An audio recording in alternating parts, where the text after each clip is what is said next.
Hello guys, welcome back to my channel. இன்றைக்கி இந்த வீடியோவில் நாம் பார்க்க போகிறது சமீபத்தில் தமிழில் வெளியான ஒரு இன்வெஸ்டிகேஷன் த்ரில்லர் படம் தான் ஃபைண்டர் ப்ராஜெக்ட் 1. இந்த ஃபைண்டர் ப்ராஜெக்ட் 1 படத்தில் யாரெல்லாம் நடிச்சிருக்காங்க அப்படின்னு பார்த்தோம்னா வினோத் ராஜேந்திரன், சார்லி, சென்ட்ராயன், நிழல்கள் ரவி, இப்படி பல பேர் நடிச்சிருக்காங்க.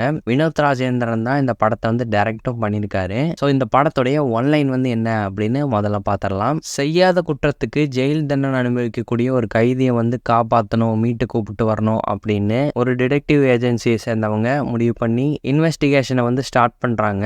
ஸோ இதுக்கப்புறம் இந்த கதையில் நடந்தது என்ன அப்படிங்கிறதா இந்த படத்துடைய ஒன்லைன். இப்போ இந்த படத்துடைய கதை என்ன அப்படின்னு பார்த்துடலாம். காலேஜ் படிச்சுட்டு இருக்கிற 2 ஸ்டூடெண்ட்ஸ் படிச்சு முடிச்சதுக்கு அப்புறமா டிடெக்டிவ் ஏஜென்சி ஆரம்பிக்கலாம் அப்படின்னு சொல்லி ஸ்டார்ட் பண்றாங்க.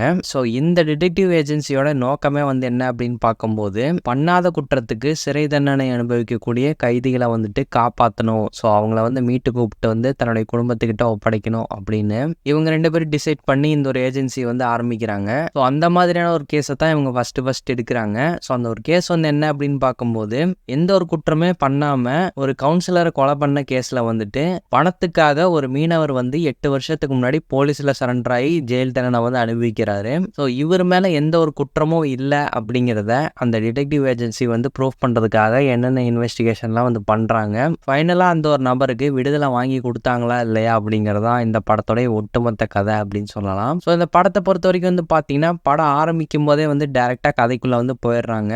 ஸோ அதாவது அந்த டிடெக்டிவ் ஏஜென்சியோட நோக்கம் வந்து என்ன, யாருக்கு வந்து விடுதலை வாங்கி கொடுக்க போறாங்க அப்படிங்கிறத வந்து ஃபர்ஸ்ட் ஒரு அரை மணி நேரத்துல வந்து கிளியராக வந்து நமக்கு எக்ஸ்பிளைன் பண்ணிடுறாங்க. அதுக்கப்புறம் இந்த படத்தில் வந்துட்டு பார்த்தீங்கன்னா முழுக்க இன்வெஸ்டிகேஷனை சுற்றியே தான் நகரும் அப்படின்னு சொல்லலாம். அண்ட் இந்த படத்தில் அடித்தவங்களுடைய பர்ஃபார்மன்ஸ்லாம் எப்படி இருக்குது அப்படின்னு சொல்லி பார்க்கும்போது எல்லாருமே இந்த கதைக்கு என்ன தேவையோ அதுக்கேற்ற மாதிரி நீட்டாக பர்ஃபார்ம் பண்ணியிருந்தாங்க.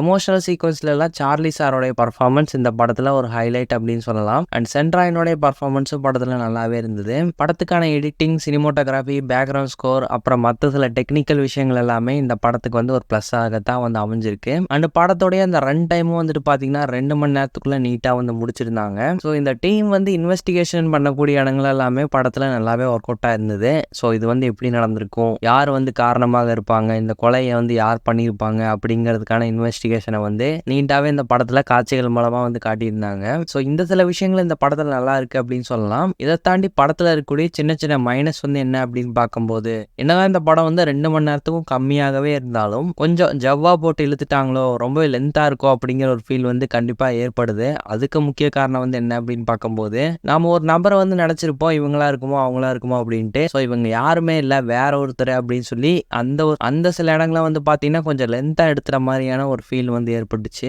ஆரம்பத்தில் நமக்கு பார்க்கும்போது ஒரு 1-2 இடங்கள்ல நல்லாவே இருந்தது. பட் அதவே வந்து கொஞ்சம் லென்த்தாக எடுத்துட்டாங்களோ அப்படிங்கிற ஒரு ஃபீல் வந்து ஏற்பட்டுச்சு. ஸோ இந்த ஒரு விஷயம் எனக்கு வந்து லைட்டாக ஒரு மைனஸாக வந்து நான் பார்க்குறேன். அண்ட் இந்த இன்வெஸ்டிகேஷன் சீக்வன்ஸ் எல்லாமே வந்துட்டு பார்த்தீங்கன்னா ஒரு நபரும் அவங்களுடைய பாயிண்ட் ஆஃப் வியூல வந்து சொல்லுவாங்க. ஸோ அதை எடுத்த விதம் வந்து இந்த படத்துல சூப்பராகவே ஒர்க் ஆயிருக்கு. ஓவராலா இந்த படம் வந்து எப்படிதான் இருக்கு அப்படின்னு சொல்லி கேட்கும்போது தாராளமா இந்த படத்தை வந்து ட்ரை பண்ணி பார்க்கலாம். ஸோ அதுக்கான விஷயங்கள் எல்லாமே இந்த படத்துல வந்து இருக்கு. ஸோ உங்களுக்கு இந்த இன்வெஸ்டிகேஷன் த்ரில்லர் படங்கள் எல்லாம் ரொம்ப பிடிக்கும் அப்படின்னா இந்த படமும் உங்களுக்கு வந்து கண்டிப்பாக பிடிக்கும். ஸோ ட்ரை பண்ணி பாருங்க. இந்த ஒரு ரிவ்யூ வந்து உங்களுக்கு பிடிச்சிருந்தா லைக் பண்ணுங்க, ஷேர் பண்ணுங்க, கமெண்ட் பண்ணுங்க, இந்த சேனலுக்கு சப்ஸ்கிரைப் பண்ணுங்க. தேங்க்யூ.